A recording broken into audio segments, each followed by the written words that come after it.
Pourquoi est-ce que j'ai arrêté de manger de la viande? Ce que je vais vous raconter, c'est vraiment mon point de vue, mon témoignage avec mon expérience propre, avec tout ce que je connais aussi sur le cerveau, les ancrages et tout ce que j'ai pu apprendre. Si vous êtes végétarien ou pas, si c'est un sujet dont vous êtes sensible, ou si vous vous posez plein de questions sur l'alimentation par exemple, et justement sur l'impact que ça peut avoir notre alimentation sur le reste du monde au quotidien, eh bien, je vous invite vraiment à écouter ce témoignage. Je suis Stéphanie Dordain et pour ceux qui ne me connaissent pas, je partage sur cette chaîne des séances d'hypnose et de méditation pour se reconnecter à soi et activer toutes vos ressources intérieures. Passionnée de comportement humain et de spiritualité, à travers mes livres et coffrets audio, je vous transmets des outils pour vivre en harmonie avec soi et le reste du monde. Pensez à vous abonner pour recevoir toutes les semaines votre nouvelle vidéo. Je vous souhaite un merveilleux voyage vers vous-même. Alors, comment est-ce que ça a commencé cette histoire d'arrêter de manger de la viande? Donc déjà, avant toute chose, je ne suis pas une grosse mangeuse de viande de base. J'ai jamais trop mangé de viande en fait. Ce que je mangeais avant, le plus fréquemment, c'était tout ce qui était charcuterie. Je suis originaire du Portugal. Mes grands-parents vivent depuis toujours dans des collines. Ils mangent que de leurs produits propres en fait, donc les animaux de leur ferme. Enfin, là, ils ne tuent plus d'animaux, mais avant, donc c'était les animaux de leur ferme, les légumes du potager et les petits éléments de base, par exemple des petites pâtes pour mettre dans les soupes. C'était le voisin qui avait un garage et qui avait quelques bricoles à vendre dans son garage. Donc c'est vraiment... J'ai grandi un peu dans ces conditions d'autonomie, on va dire, où mes grands-parents, en tout cas, j'ai appris qu'on pouvait vraiment extraire l'essentiel depuis la nature. Donc, ils font leur propre huile d'olive, voilà, tout est bio et tout est direct producteur. Et donc, au Portugal, depuis petite, j'ai été habituée à manger, par exemple, du chorizo ou de la charcuterie. Et puis des plats avec de la viande, on mangeait aussi des poules et des poulets que ma grand-mère faisait en bouillon, en soupe. En fait, quand j'ai eu, je pense en 2013, à peu près, ça a commencé peut-être même un peu avant, je pense qu'à partir de 2010-2011, j'ai changé mon regard sur les animaux. Donc, le premier élément déclencheur, ça a été quand j'étais en Chine pour la première fois. Donc à l'époque, je travaillais, je faisais de l'import-export, du courtage, et donc je partais en Chine.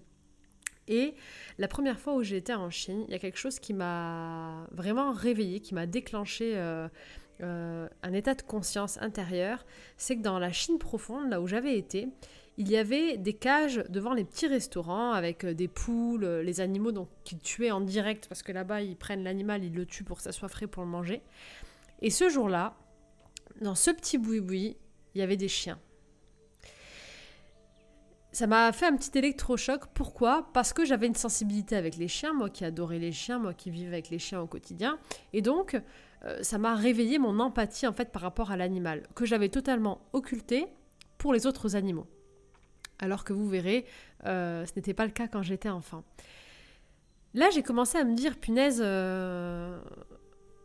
mince, à faire un lien en fait entre le chien, l'animal qu'on mange, et à faire ce lien entre la poule, le chien et d'autres animaux. Il y avait des tortues même qui faisaient un bouillon, enfin, il y avait vraiment de tout.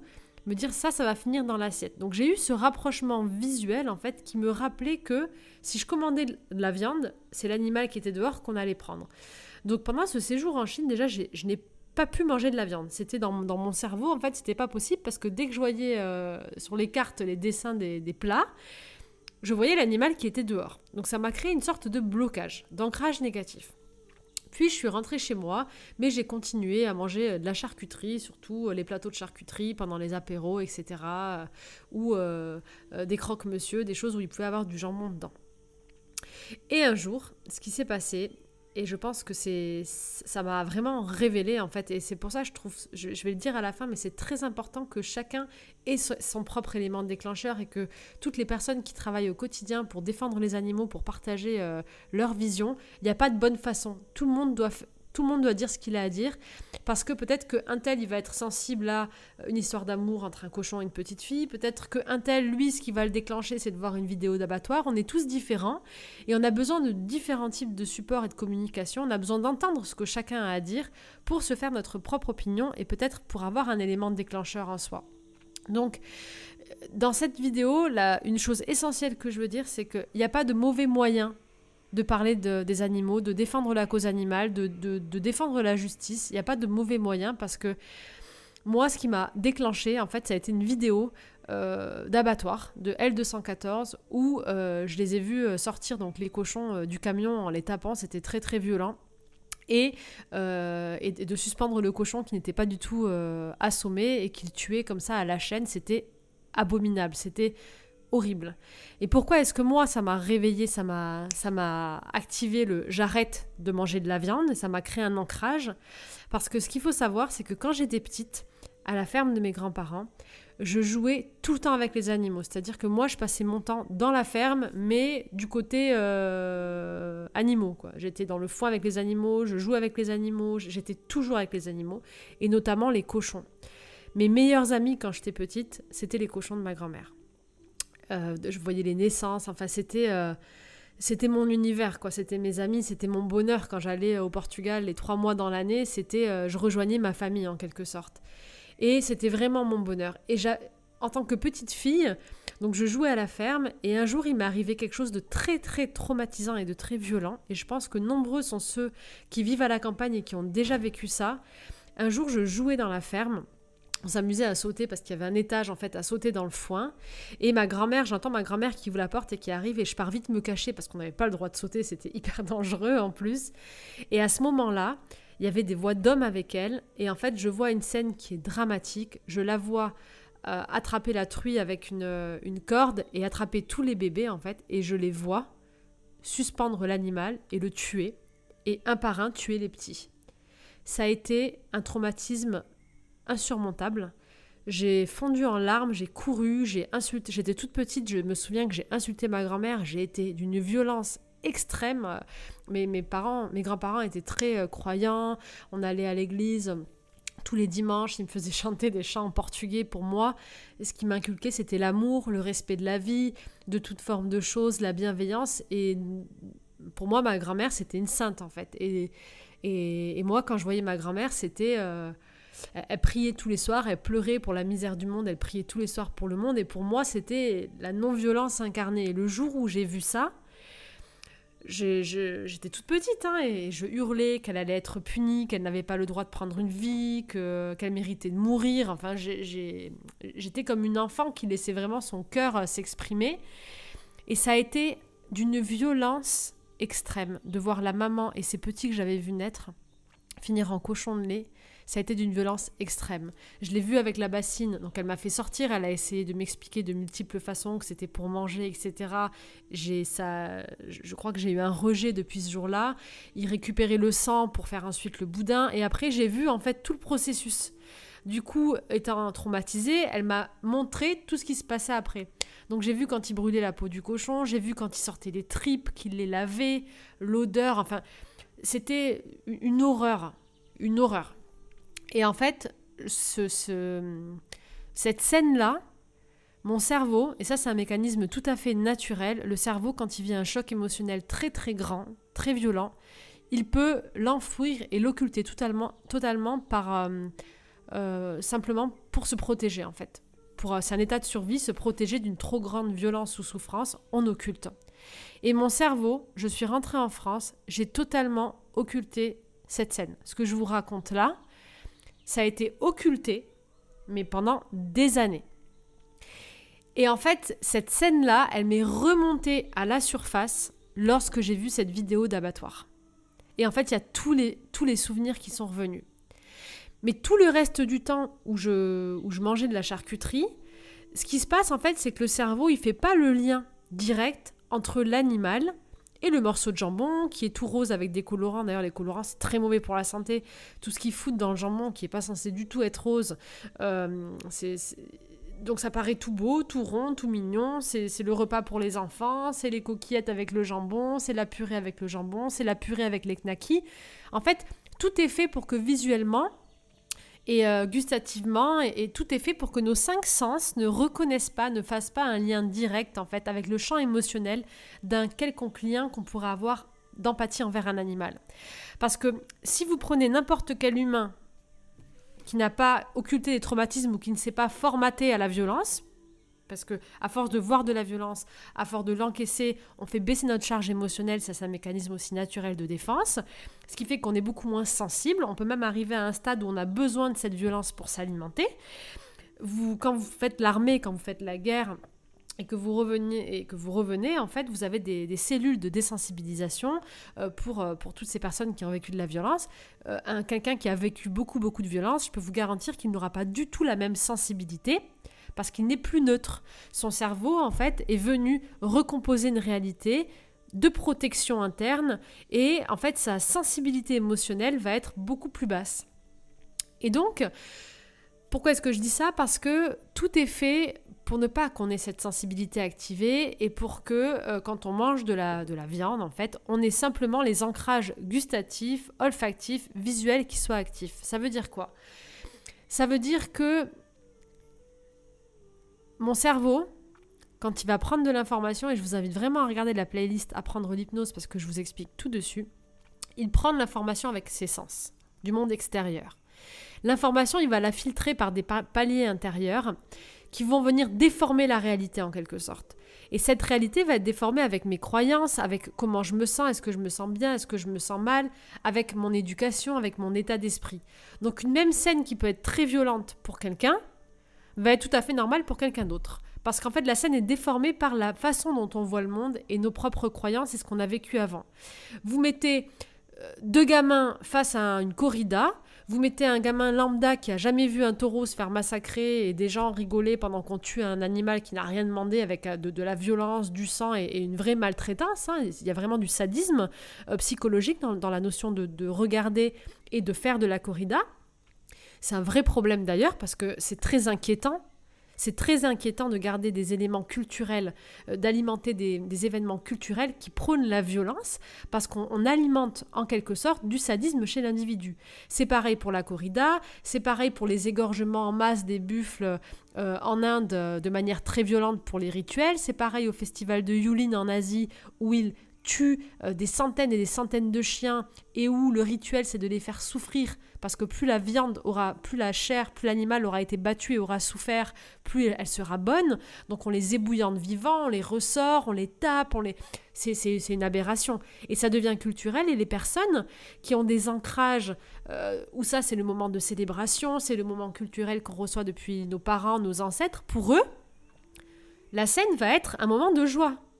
Alors que vous prenez un autre enfant qui n'a jamais vu ça, ça va être un traumatisme. Il va se mettre à hurler et c'est juste abominable. Donc vous prenez 2 personnes différentes face à une même scène, en fonction de ces filtres internes, on va voir une réalité différente. Et donc, comment font les industriels, comment est fait le marché de manière à ce qu'on puisse consommer et à ce qu'on puisse continuer à se nourrir en se protégeant ? Eh bien, on crée des ancrages, des choses visuelles qui ne créent pas un lien direct avec l'animal. On va plutôt favoriser dans les publicités le petit cochon qui est heureux dans le pré, c'est du bon jambon, je vois le petit cochon heureux à qui je fais un câlin. Je vois la petite vache qui est en plein air, oh elle a l'air heureuse cette petite vache, et je vois ce petit veau qui tète sa maman et je mets après veau de lait.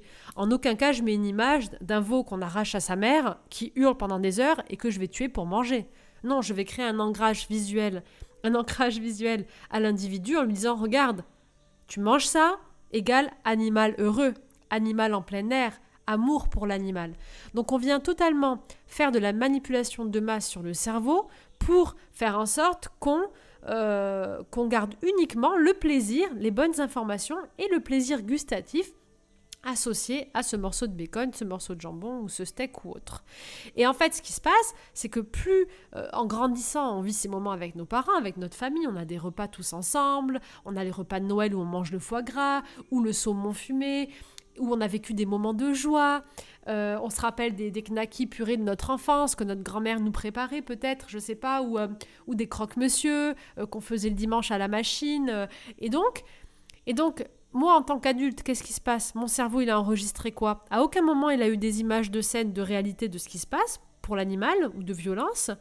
À aucun moment, il a les odeurs de la viande, les vraies odeurs qui sont masquées, les odeurs de pourri, parce qu'une viande qui traîne et qui est cuite et qui est recuite et qui est conservée, c'est pas non plus une viande vivante qui est encore dans les vibrations de vie, en fait, qui est encore chaude, qui est encore vivante, hein, comme quand on mange un fruit qu'on va cueillir ou comme l'animal carnivore qui va manger sa proie immédiatement. Non, c'est une viande qu'on a stockée, qu'on a gardée, qu'on a conservée. C'est comme garder un fruit pendant des jours et commencer à le manger quand il est pourri, vous voyez. Mais nous, comment on le prend? Tout est conçu pour qu'on le prenne avec les bonnes odeurs, la bonne texture, la forme qui va bien, et tout ceci avec tous les ancrages qu'on a eu tout au long de notre vie. Les bons moments en famille, les bons repas de Noël. Ah, je peux pas faire un Noël sans du foie gras, c'est convivial, c'est chaleureux. C'est pas le foie gras, en fait, qui est convivial et qui est chaleureux. C'est le cerveau, lui, il a associé que toutes ces fois où il a mangé du foie gras, où il a eu ce goût, cette odeur, cette texture visuelle, ou ce saumon, c'est associé à une émotion positive. Il a enregistré sa scène comme ça. Et du coup, c'est vraiment très difficile d'arrêter de manger de la viande aujourd'hui. C'est très difficile parce que le cerveau, on a des mécanismes automatiques qui font que l'émotion la plus forte, en fait, prend toujours le dessus. C'est comme les douleurs, on ne peut pas ressentir deux douleurs en même temps, on va ressentir toujours la douleur la plus forte. L'émotion, c'est pareil. Si j'ai une émotion positive plus forte associée au goût et à manger de la viande que, par exemple, l'engagement que je peux avoir pour les animaux ou des choses comme ça, je ne vais pas y arriver. C'est pas possible. Il faut, pour réussir à manger de la viande, et moi, je dis la chance que j'ai eue parce que j'avais vécu cette scène traumatisante, donc pour moi, le fait d'avoir vu cette image de L214 qui m'a ramenée à l'émotion, en fait, ça m'a ramenée à quoi? Ça m'a ramenée à l'amour que j'avais pour les cochons. Et en fait, finalement, le bien-être que j'avais avant à manger de la charcuterie, entre amis, des sandwichs, etc., cette émotion positive que j'avais, eh bien, elle a été dépassée de loin par l'amour que j'avais pour les cochons. Et par la tristesse que je pouvais avoir de me dire que c'est un animal, qu'on pouvait tuer un cochon en fait. Donc ce qui s'est passé dans mon cerveau, ça a été radical. Hein. Ça a été que dès que je voyais une charcuterie, dès que je voyais un jambon, même si l'odeur des fois m'envoyait des bonnes informations, hein, l'odeur du bacon grillé parce que ça me ramenait à tout ce que j'avais vécu, et bien en fait instantanément, je revoyais la scène, je ressentais l'amour et la relation d'amitié que j'avais avec le cochon quand j'étais petite. Et je revoyais l'animal en fait, et mon cœur, l'émotion que je ressentais était beaucoup plus forte pour l'animal, donc ce n'était pas possible pour moi de manger de la charcuterie. Et en fait, ça a commencé comme ça, et ça a été la même chose pour tout le reste. Ça a été vraiment mon élément déclencheur, parce que c'est vraiment la relation d'amour que j'avais eue, c'était avec un cochon, et j'ai une vraie sensibilité pour les cochons. Ça a commencé comme ça, le cheminement, grâce à un désancrage en fait que j'avais. Je vous raconte tout ça, pourquoi c'est important, parce qu'on chemine tous de façon tout à fait différente, et franchement notre cerveau, c'est un vrai travail que de réussir à le comprendre, à prendre le dessus sur lui, à lui faire des suggestions et à changer notre vision du monde. Parce que depuis tout petit on est formaté, le monde autour de nous est fait tel que on voit des panneaux, on voit des odeurs, on a tout le monde autour de nous qui fait comme ça, donc on est dans un système, et c'est très dur de sortir du système quand on y est. Si vous allez dans un système d'une trentaine de personnes pendant 2 mois où c'est l'amour des animaux, où vous viviez en immersion avec des moutons, des chèvres, des cochons, etc., et qu'il y avait une autre dynamique, et qu'on vous disait « bon ok, on le tue ou tue-le pour manger ton bacon », vous auriez créé des nouveaux ancrages, ça pourrait plus marcher en fait. Donc le cheminement, le processus, il est très important. J'aimerais vraiment féliciter tout le travail de toutes les personnes qui partagent des vidéos, qui font un travail d'enquête qui est formidable et qui sont sur le terrain. J'ai trop entendu de remarques et de messages en me disant « oui, c'est pas en montrant des images violentes, en montrant les abattoirs que vous allez réussir à nous convaincre ». Ça, pour moi, en fait, c'est de l'hypocrisie totale. Bien sûr qu'il faut montrer la réalité. Alors, c'est sûr, ça fait pas plaisir de voir la réalité. C'est comme quand on se regarde dans le miroir. Je me regarde dans le miroir. Oui, regarde qui je suis. Ah, ça fait pas plaisir. Mais au moins de savoir ce qu'on fait et ce qui se passe, ça permet d'avoir un électrochoc et de lutter contre, en fait. Parce que si je reste avec mes œillères et que je ferme les yeux, mais c'est trop facile. Donc, je félicite le travail de toutes ces personnes qui, au quotidien, ont le cœur bien accroché, parce que je peux vous garantir que c'est difficile d'être dedans. d'être dedans tous les jours et de voir les abominations qui se passent, d'être dans cette violence, dans cette souffrance, d'entendre les animaux qui hurlent dès qu'ils nous voient pour qu'on les emmène pour s'échapper, de voir les moutons, les petits agneaux qui se montent les uns les autres, qui font demi-tour quand ils sont dans le couloir de l'abattoir, de voir les brebis qui essaient de récupérer les agneaux, de faire un cercle pour protéger leurs petits, de voir les vaches hurler quand on leur arrache le veau. Toutes ces images qu'on voit et qu'on partage, faut les supporter. Les personnes qui voient ça et qui transmettent ça sont d'un courage extrême, parce que c'est d'une violence inouïe. Et oui, c'est violent, mais c'est ce qui se passe en fait. Et on peut le changer, ça. Et donc on peut le changer en décidant de changer notre consommation. Et je sais que c'est pas facile une fois de plus. Et vous me direz en commentaire si ça vous intéresse que je fasse une séance d'hypnose pour enlever tous les ancrages, comme une séance pour arrêter de fumer, une séance d'hypnose pour enlever les ancrages liés à la viande, pour vous aider, pour ceux qui le désirent, à passer à un régime végétarien. Je pense que ça pourrait être utile parce que je sais combien on a envie d'arrêter, je sais combien on est d'accord avec ça, on sait que c'est pas ça qui nous donne des vibrations, on n'a plus envie de ça, mais je sais combien c'est dur d'arrêter quand on est face au burger ou quand on est face à la tranche de bacon ou à ce poulet fermier grillé. Je sais que c'est pas facile en fait. Et si je peux mettre des outils à disposition pour essayer d'accompagner un max de monde, je le ferai. Donc dites-moi en commentaire qu'est-ce qui est difficile pour vous, qu'est-ce que vous aimeriez, ça serait quoi dans l'idéal. Parce que aujourd'hui, malheureusement, on est tellement dans un extrême de surproduction en fait, que même se dire je vais prendre du local, il n'y a plus de local en fait.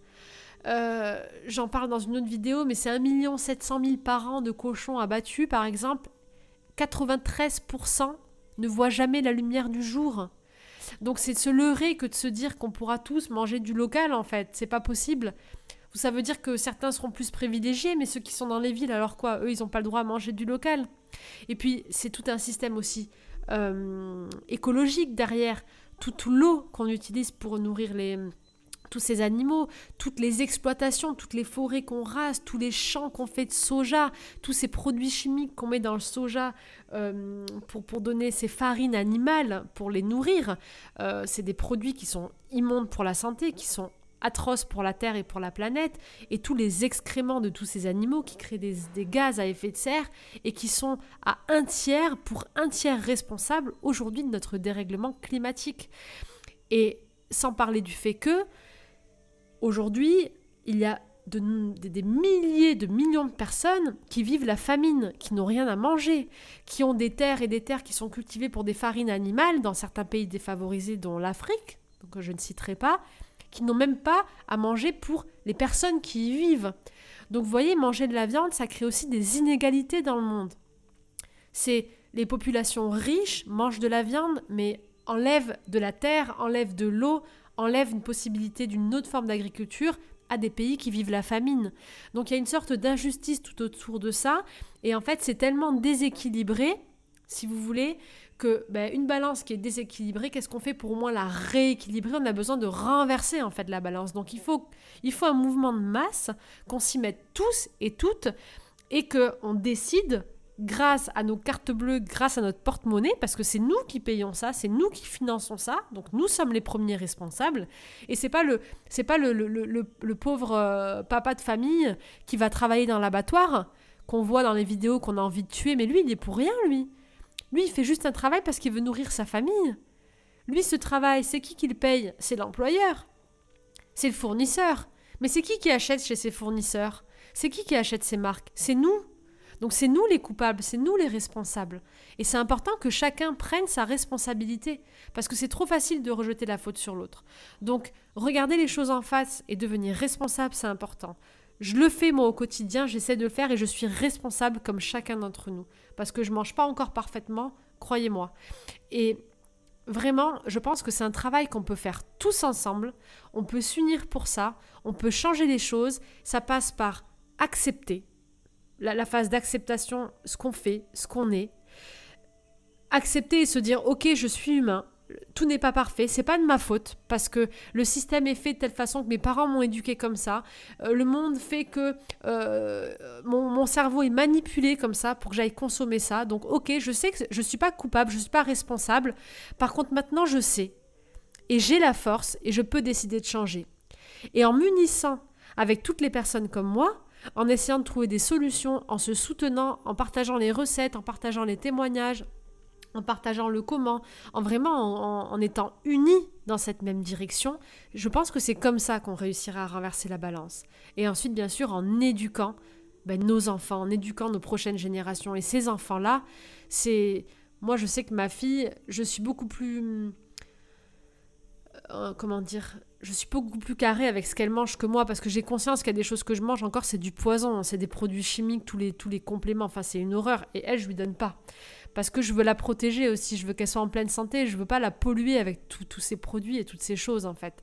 Et nos enfants, on doit les préserver, ils sont l'avenir et c'est important de les accompagner.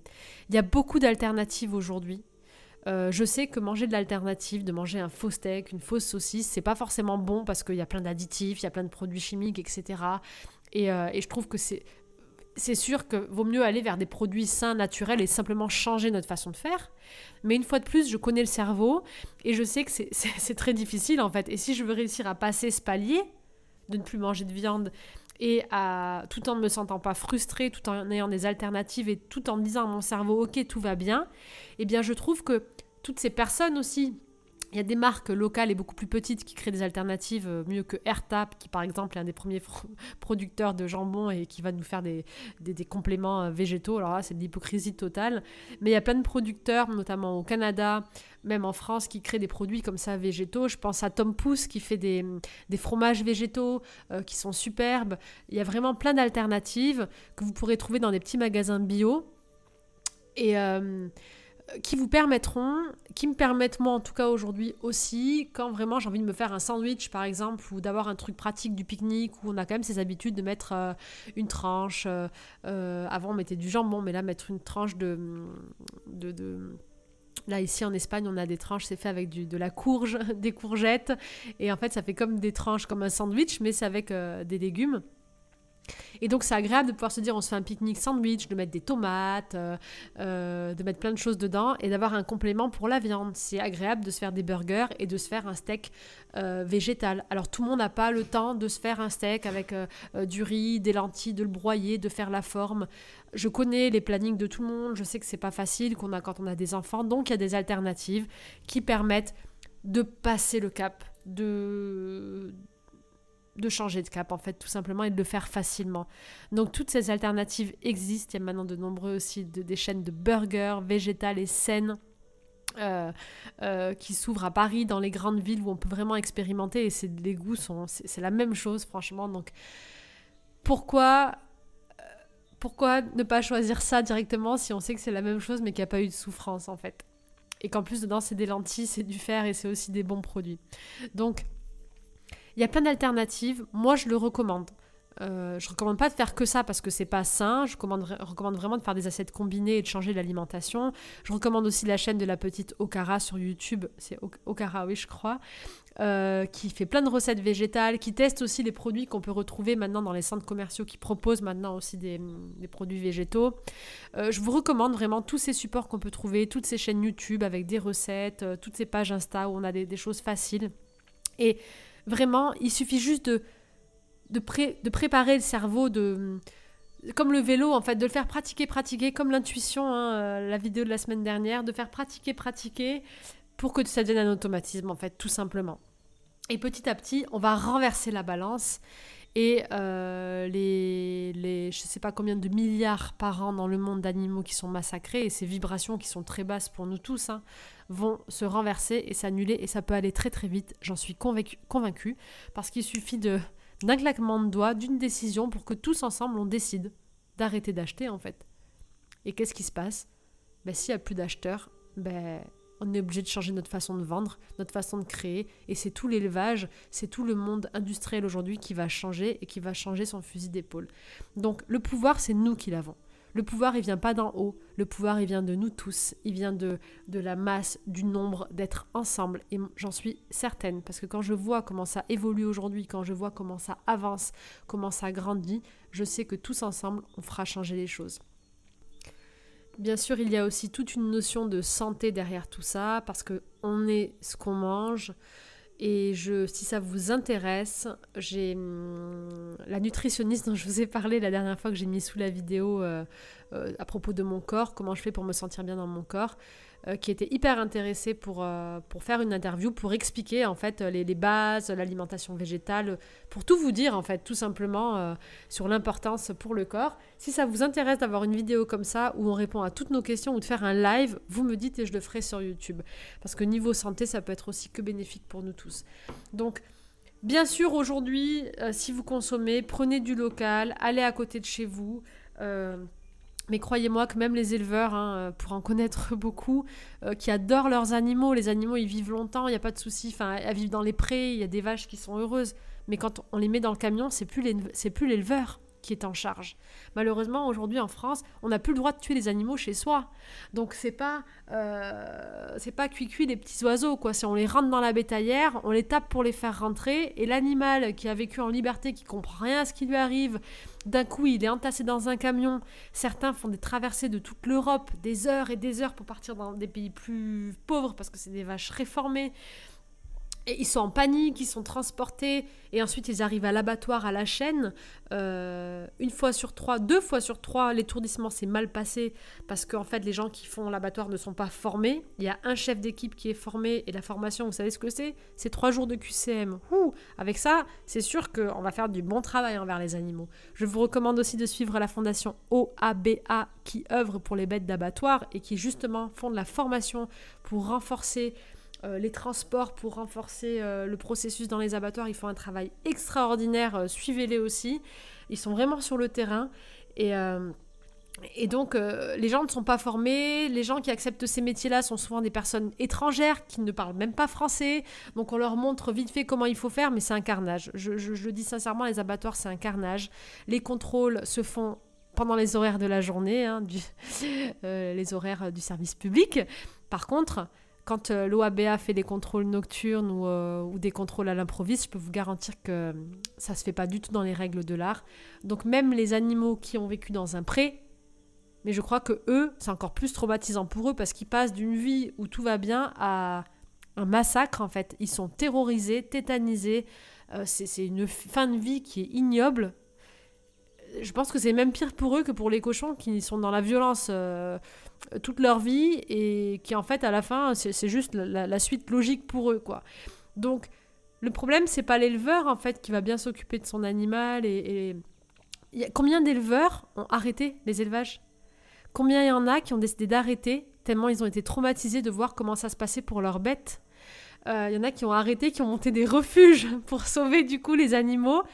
Et j'ai eu tellement de témoignages de personnes d'éleveurs qui travaillent avec leurs animaux, qui les nourrissent, qui les connaissent par cœur. Certains leur donnent des prénoms. Enfin, des éleveurs aiment leurs animaux pour la plupart. C'est ce qui se passe après le problème en fait. Et ça c'est pareil, c'est des ancrages. On a occulté ce qui se passe après. On a grandi comme ça, on aime être entouré de nos animaux, on les laisse partir et hop, le cerveau me protège. Ce qui se passe après, ça ne me concerne plus. Donc, tout ça pour dire qu'on est tous pareils. Il n'y a pas de meilleur que d'autres. C'est juste notre cerveau qui nous protège et qui nous montre le monde comme on a besoin de le voir. Et aujourd'hui, quand on prend conscience de ce qui se passe, et c'est bien de se renseigner et de se responsabiliser, eh bien, on peut décider de changer. Et pour ça, on a des outils à disposition. Et moi, si ça vous intéresse, je vous partage ce genre de séance. Ça me fera tellement plaisir. Donc, moi en tout cas, ça a été un élément déclencheur, un ancrage qui m'a fait basculer, qui fait qu'aujourd'hui, je ne mange plus de viande. Alors, je mange toujours des œufs. J'essaye de prendre des œufs en plein air, comme ça, qui vivent en liberté, des œufs non fécondés. Pour moi, les animaux sont heureux, ils ont des œufs non fécondés qui viennent bouffer ou écraser une fois sur deux. Si je peux en récupérer quelques-uns, pour moi, c'est de la collaboration. Donc, je trouve ça bien de vivre comme ça. Pour certains, de manger des œufs, c'est pas bon non plus. Je comprends pour les œufs industriels, c'est pas mon cas.